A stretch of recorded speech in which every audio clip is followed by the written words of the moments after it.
nós vamos abordar o tópico de arquitetura cliente-servidor de uma aplicação web especificamente, e vamos ter uma introdução ao protocolo HTTP. As aplicações web que nós utilizamos atualmente, elas são implementadas com base na arquitetura cliente-servidor. A arquitetura cliente-servidor, ela trata-se de uma arquitetura distribuída de aplicações em que nós consideramos que vamos dividir a aplicação em duas camadas, em dois componentes principais, sendo um componente o cliente e o outro o servidor. O cliente, vale destacar que a arquitetura cliente-servidor é um padrão arquitetural de alto nível e as aplicações web elas não são a única instância dessa arquitetura, sendo que existem outras implementações dessa arquitetura em outros modelos, em outros tipos de aplicações. Considerando o ambiente de uma aplicação web e a sua implementação da arquitetura cliente-servidor, nós consideramos que na aplicação web, o componente do cliente ele considera as partes da aplicação que são executadas dentro do navegador. E por outro lado, o componente servidor ele considera as partes que são executadas no servidor, localizado, normalmente a gente identifica como uma máquina que está localizada na nuvem de computadores, na internet especificamente. A comunicação entre os componentes cliente e servidor ela é realizada por meio do protocolo HTTP. O HTTP ele é uma sigla para Hypertext Transfer Protocol, pode ser Transport também. Ele é o padrão utilizado na www, na World Wide Web. Ele implementa a camada de aplicação do modelo TCP/IP e do modelo OSI. E ele utiliza o conceito de recursos baseados em URL para fazer a transmissão de dados. O funcionamento base do protocolo HTTP, considerando o uso das aplicações web, ele funciona da seguinte forma. Vamos considerar que eu estou utilizando uma aplicação web e eu tenho o meu navegador aberto ali na minha página. Toda vez que eu quero acessar uma determinada página, normalmente eu preciso saber a URL dessa página e eu preencho a barra de endereços do meu navegador com essa URL. Uma vez que eu aperto o Enter nessa barra de endereços, o navegador web ele é encarregado de realizar o que a gente chama de uma requisição HTTP. Essa requisição HTTP ela tem como base informações que saem do navegador web, do cliente, da minha arquitetura cliente-servidor, e elas são direcionadas ao servidor. No slide eu ilustro para vocês algumas informações atreladas à requisição HTTP. E nós vamos nos adentrar aos detalhes dessas informações a seguir. Uma vez que o servidor recebe essa requisição HTTP, seguindo o protocolo HTTP, ele manda uma resposta ao cliente. Essa resposta normalmente nós identificamos com o termo resposta HTTP e ela representa um conjunto de informações que saem do servidor e são direcionadas ao cliente. E normalmente nessa resposta HTTP também é anexado ao final da mensagem, a terminologia correta seria no corpo da mensagem, o resultado da resposta do servidor, que no caso de uma aplicação web, normalmente é um código HTML. Uma vez que esse código HTML ele chega no navegador web, no cliente da nossa arquitetura cliente-servidor, o navegador web ele é responsável por renderizar visualmente essa página HTML e apresentá-la ao usuário. O que é importante observar nesse protocolo é que ele é fundamentalmente baseado em duas etapas. A primeira é a requisição HTTP, que representa os dados que saem do navegador web e vão para o servidor. A segunda etapa, ela representa a resposta HTTP, que nela estão contidas informações que saem do servidor e são direcionadas ao cliente.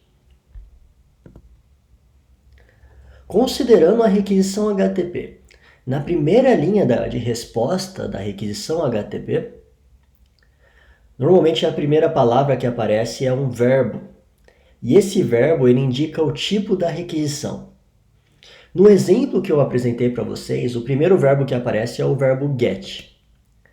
Existem diferentes métodos HTTP, tipos de requisições HTTP que poderiam ser realizadas em aplicações web, como por exemplo, tem uma requisição do tipo GET, uma requisição do tipo POST, DELETE, PUT, HEAD. Cada uma delas tem uma semântica atrelada a elas, né, que ela representa uma ação que você quer executar no servidor, embora esse padrão nem sempre seja seguido. Nessa disciplina, nós vamos focar principalmente no uso de GET e POST, que são os padrões normalmente mais utilizados no lado do servidor. Não é que os outros não sejam importantes, mas o nosso foco maior vai ser atribuído a esses métodos. O método GET ele é utilizado principalmente para enviar parâmetros de busca e leitura ao servidor. Semanticamente, normalmente, quando nós estamos realizando um GET, nós temos como intuito realizar uma leitura de dados no servidor. E uma característica do método GET é que os dados são enviados na URL, seguindo o formato query string. O método POST, por outro lado, ele é utilizado para enviar parâmetros de escrita ao servidor. E normalmente esses dados eles são enviados no corpo da requisição HTTP, normalmente também seguindo o formato query string, embora outros formatos também poderiam ser utilizados. Depois do verbo, né, que representa o tipo da requisição HTTP, nós temos uma informação de path, né, que é o caminho da requisição, e depois, ainda na primeira linha, também temos uma identificação da versão do protocolo HTTP que o navegador está utilizando. As linhas seguintes, elas representam aquilo que nós identificamos como o cabeçalho da requisição. E o cabeçalho da requisição, vale destacar que ele representa informações relacionadas à requisição que são de interesse do funcionamento geral da aplicação, que saem do cliente e elas são direcionadas ao servidor. Entre essas informações, existe uma ampla variedade de cabeçalhos que podem ser utilizados, como por exemplo o cabeçalho accept, que ele identifica para o servidor que tipo de conteúdo que o navegador web normalmente está esperando. Por exemplo, às vezes ele pode informar que ele quer um formato text HTML, ou às vezes ele quer um image.png ou application JSON. Accept encoding, que identifica qual tipo de codificação no formato de texto que vai ser utilizado. Informações de cache que são aceitadas. Cookies. User agent, que a princípio ele é uma identificação para o agente de usuário que está sendo utilizado, que basicamente agente de usuário pode ser entendido também como o navegador que está sendo utilizado. O cabeçalho Accept Language, ele é um cabeçalho que ele é utilizado para informar para o servidor quais as línguas estão configuradas como preferenciais no navegador, entre outras informações que podem ser enviadas dessa forma. Na resposta HTTP, por outro lado, na primeira linha o servidor também responde qual é a versão do protocolo HTTP que está sendo utilizado, e depois ele normalmente manda um status da resposta, que é representado por um código de 3 dígitos e uma palavra. O exemplo de status de resposta dessa resposta HTTP que eu estou ilustrando é o exemplo de 200 OK. Os status de uma resposta HTTP, normalmente eles são classificados por famílias.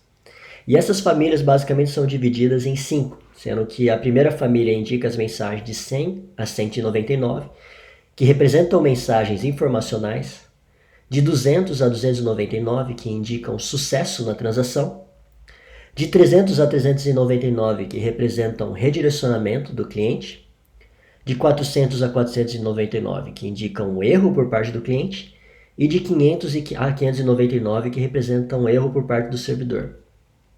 Dentre esses tipos de status, existe uma ampla variedade deles, cada um deles tem uma semântica atrelada. E existem status que provavelmente vocês já devem ter visualizado em algumas aplicações, e inclusive são vários motivos de piada na computação, como 404, às vezes 403.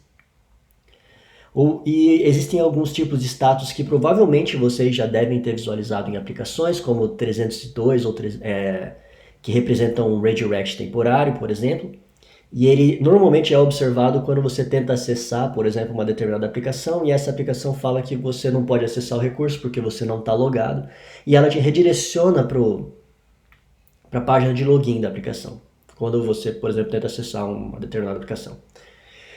Existem outros exemplos de tipos de status e vocês podem verificar esse tipo de status na especificação da W3C, que, conforme a URL que eu apresentei no slide, que é w3.org/protocols/fsc 2616/fsc 2616-sec 10.html. Depois da primeira linha da resposta HTTP, normalmente são apresentados também cabeçalhos de resposta, que novamente são informações de interesse que são enviadas normalmente do servidor e direcionadas ao navegador web. Entre os cabeçalhos de resposta, normalmente existem ampla variedade de informações, como por exemplo, content type, que representa informações, que representa o tipo de conteúdo que o servidor está enviando para o cliente, content encoding, que identifica qual tipo de codificação, informações sobre o controle de cache, o nome do software que está sendo utilizado como servidor, com o cabeçalho server. Existem definições específicas a respeito de cookie. A linguagem também que está sendo utilizada no servidor, na verdade, do conteúdo que é enviado do servidor para o navegador web, qual é o tipo de linguagem que está sendo utilizado, entre outras informações.